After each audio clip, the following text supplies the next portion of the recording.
What's up, world? It's your boy, Big V. And Lil V. V two times, you know what I'm saying? Hey, man, this is part two, man. Part two, you about to get back into that story where Ceez was getting into it about his first incident when he first got there. Hey, Ceez, you on the line? Yeah, I'm here. What's up, Live Loyal Nation? All right, bro. Just make sure you just go ahead and tap in and finish telling us the story, man. Let's get into that. All right, so I wanted to bring up one of my first experiences upstate, man. I couldn't have been upstate a month, man. 4 weeks. So now, mind you, I ain't had no facial hair on my face yet. And this is what I went through. This is my wake-up call. So, I was in Camp Hill. I had just left Greensburg. I wasn't on the block a couple days. And, I come in with my head high, my arrogance higher, walking loudly, proudly, although from the suburbs I was involved in that, gang stuff, gang lifestyle. So coming through, I rep my stuff. Gang, gang, gang, gang, gang, gang. All that fly, DC young fly shit. And as soon as I come on the block, a couple good Samaritans will say, pull me to the side, like, listen, bro, I don't know you, but the way the person repping you, what you were repping, they sent him out, they aired him out. Airing someone out is jail slang for stabbing, air him out, because usually the lungs are punctured and, you put on life support. Hold on, Ceez. So what you saying was the old head was trying to put you on like the boy, people came before you doing the same thing, got banged out, and he was trying to like warn you. Yeah, they was trying to warn me, like, listen, it's not your job, man. You're outnumbered, you're by yourself here. They aired the other dude out within a day or two of him being on the block. So they try to warn me, man. They try to warn me. But, when you're young, you're arrogant, you're coming through, and you made it to the big league. So, when you live in that lifestyle on the street where you think you are, or you want to, and you want to, that's like making it to the big leagues, like making it to the NFL. If you've been playing ball your whole life or something, making it to the NBA. Now I made it to the NBA, So now this is my time to shine. That's what I'm thinking, man. I'm young, I'm naive, And despite good guidance when I was a kid, man. So, all that did to me was it just made me rap harder. What? Not me. Da da da da da. Go sit your white ass down somewhere. You know what I mean? So. I was on B block in Camp Hill. This is the Down the Center's block, A, B, and C. So, it went down there, man. It ain't take long for me to get approached, man. About 165, soaking wet, no muscle mans about me, out there trying to lift weights before I knew anything about lifting weights. You know what I mean? Young knucklehead knew everything, but ain't no shit, right? So, I'm lifting weights in the yard, blah, blah, blah. I'm getting the whole jail experience. I'm cool. I'm be able to tell people at home I was upstate lifting weights and all this cool guy shit, right? Mm-hmm. So, some dude approaches me. He was on the other side. And I say the other side, the opposition, He brings me over to a group of about 15 guys. Now, the guys repping what I'm repping are on the other side of the gate. We're separated. They can't reach us. We can't reach them. They can't do nothing but spectate. We had some words, I popped my shit. I'm talking tough. At the time, I'm young. I wasn't soft, but I wasn't hardened yet. I talked too much. And I learned a valuable lesson over talking too much. So we had our words. I want to rumble. Dude wants to rumble out there for obvious reasons so they can jump me and da-da-da-da. I want to rumble in the cell. That's where gladiators are made, in that cell, because it's not like you can just run out. The cell's a dangerous place. So he don't want to do that. So I left the situation cocky and arrogant, more so than before. Like, I checked in and, all this wild stuff. So on subsequent days, I'm going to the yard and I'm thinking that this dude's scared of me. And wherever he's sitting, I'm going over to sit just to show him, like, I'm not worried about you, man. If he's walking in line, I'm walking in front of you with my back turned. Big, big mistake. At the time, the message I was trying to send, like, excuse my back. Like, I'm not worried about you. You ain't nobody. Well, he had a present for me.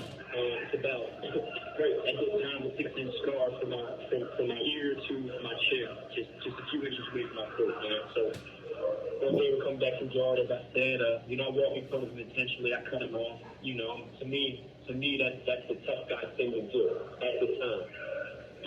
So there's these small steps that come in from yard up to the block. So we going on there, and it's a blind spot between where the COs are stationed at. And I feel like it hit on my face. Now, I didn't know what happened at first. I'm like, man, they tell me that I just get punched. He dips off. So I can't get to him. He's where the cops are at. I got to wait for him to come back up. So I feel my face like, hold up, maybe that didn't really feel like a punch. Maybe I'm cut. This is all, everything's happening so quick. Hold on, Ceez. So you mean to tell me, so the ball came up and snuck you, and he tried to bang you out? Yeah, basically. So, like, at first it felt like, you know how women traditionally fight, the ball of fist, but the punch was inside of your hand? Yeah. That's all it was. So it was kind of, you know, it was kind of funny to me at first, you know. And now when you get cut, right, you don't really feel it. Like, it's not with a razor. So a razor's real sharp, you know, but it don't bleed right away. And I didn't know at the time. Like I said, it was my first experience with this, and you know, when you get cut, you're not supposed to touch the cuts. It just spreads over. So when I first touched it, there was no blood. You know what I mean? But then something told me, like, actually, ironically, a week or two before this, I had a dream about getting cut before there was any type of confrontation. So it was kind of an evil omen or something like that. Like, I guess it was prophecy, you know, but it ended up happening. So me thinking back to that dream, I'm like, oh, maybe I was cut. I go touch my face the second time, and that's when it was just, you know, showers. It was so much blood just pouring down on my shirt. People walking by me like, holy shit, like, you know, and I'm just sitting there patiently waiting for the dude to come back up the steps so I can get to him. Cause now Hold on, man. This is heavy work right here, man. This is heavy work right now, man. I want people to understand what you're saying and paint a picture of what you're explaining. Like for instance, like my son has a question for you. So what was your first thoughts? What was your first thoughts when you realized you got stabbed?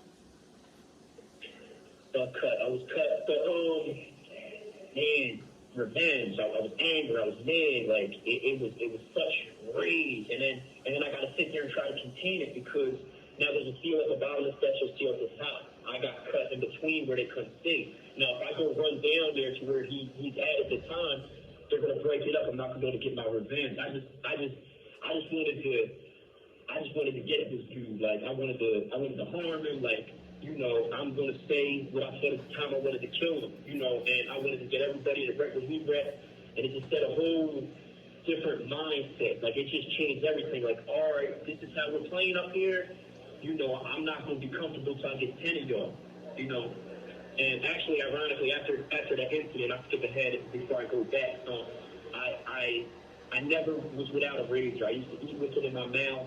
You know, you keep it tucked in your cheek. I was prepared after that.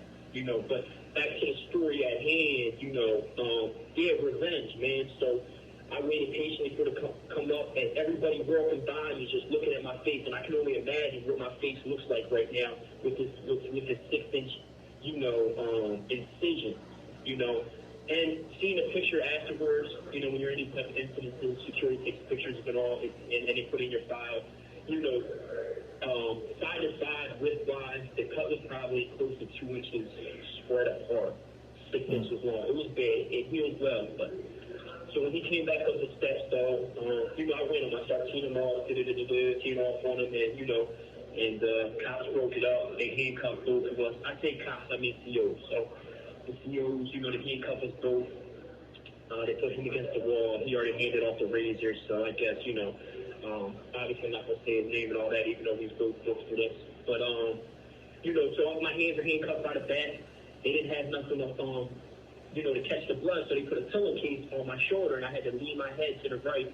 And as I'm being handcuffed, walk to the hole, you know, walk to medical to get stitches to, you know, to soak up this blood.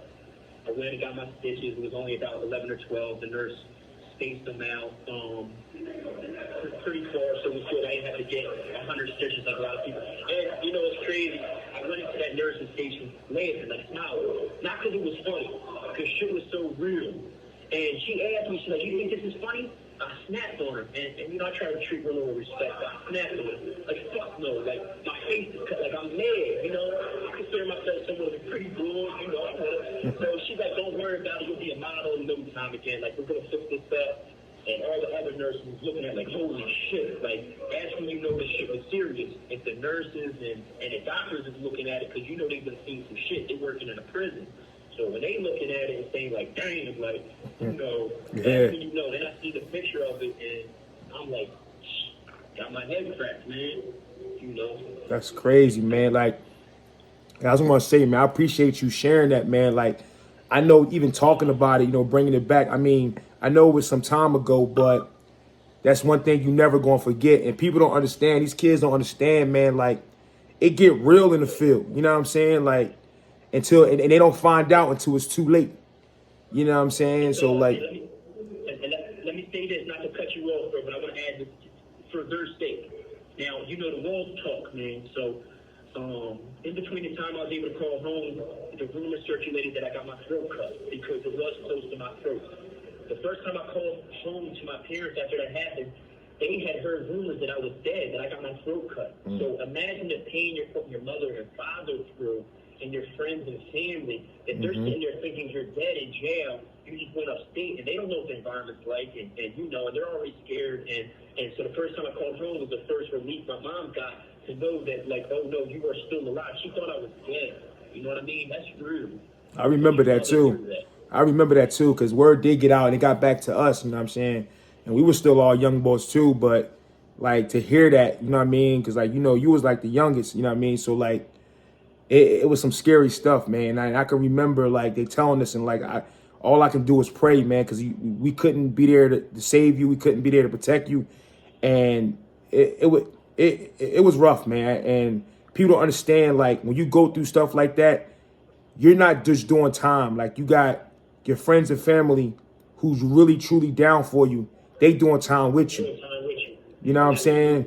So it's real out here, man. And like I say, I've known you for over 20 years now.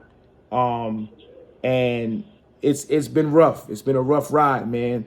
But like I said, like, that's just a part of life, you know what I'm saying? And I appreciate you sharing that story, man. Hey, listen up, y'all. If y'all listen to this stuff, man, he got thousands of stories, man. He want to share his experiences. He's looking forward to it. If y'all can do us a favor, you can like and subscribe to the channel. Just Live Loyal. Just live loyal. That's his message right there. That's all he wants you. Just live loyal. Be loyal to yourself. Be loyal to those who are loyal to you. Be loyal to, you know, sending positive energy, helping people out. You know what I'm saying? If you a parent, exactly. You a parent. Be loyal to your children. You know what I mean? Teach them. Get rid of the ignorance. You know what I'm saying? Like Ceez talked about, man. It was a lot of ignorance he had, and that's why it caused him to, you know, get in situations. But like and subscribe, and we got more stories for y'all, man. Just stay tuned.